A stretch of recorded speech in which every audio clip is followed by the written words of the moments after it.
I use a lot of envelopes, mostly A4 size, for mailing my patrons postcards and stickers every month. I continuously order more envelopes, but sometimes shipping takes a while, and it made me wonder if I ran short, would it be worth making my own?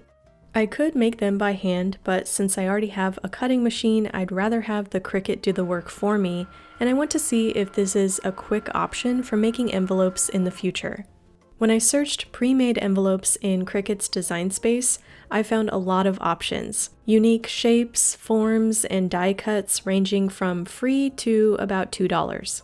I found this free envelope image which kind of looked like the envelope I was already using. It was small, so I enlarged it, and from there I tried to customize it, but I couldn't edit the flaps very easily in this program, and I really wanted this shape, so I decided to just make my own template.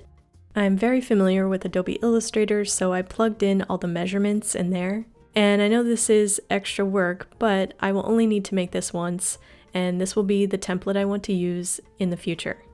For any Cricut users out there, you're welcome to use my template for free. I will link it in the description.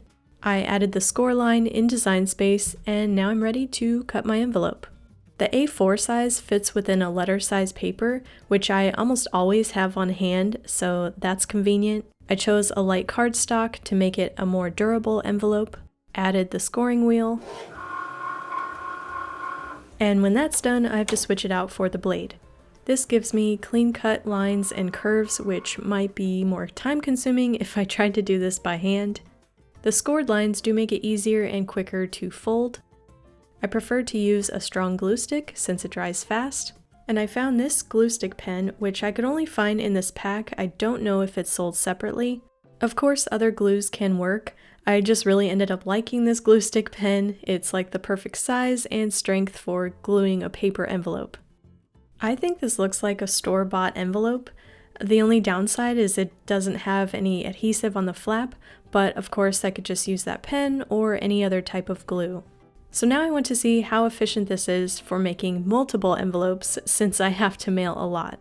As I made more envelopes, I realized it was kind of a pain to keep switching out the scoring wheel for the blade for every single envelope.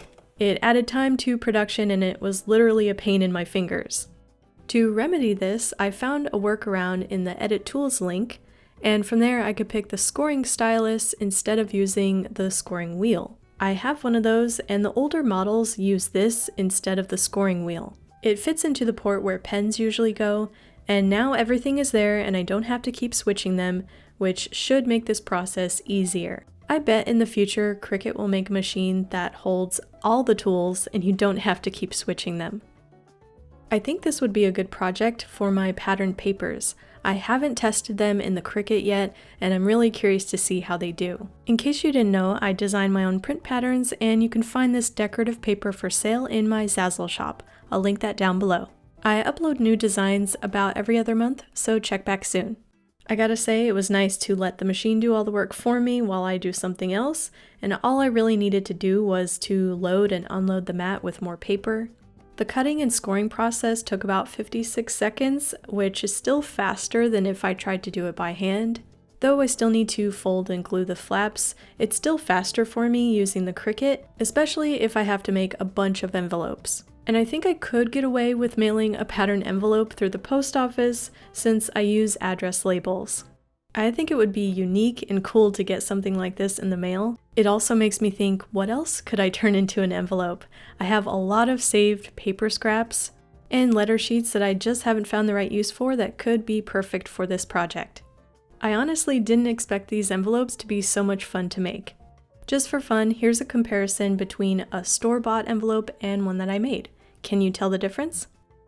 If I needed hundreds of envelopes, maybe buying them would be a better option, but if I needed a few short notice, I think it's totally worth it to make my own.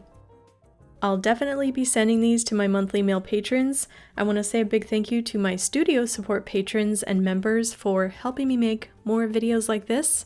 I hope you had fun watching this envelope exploration with me.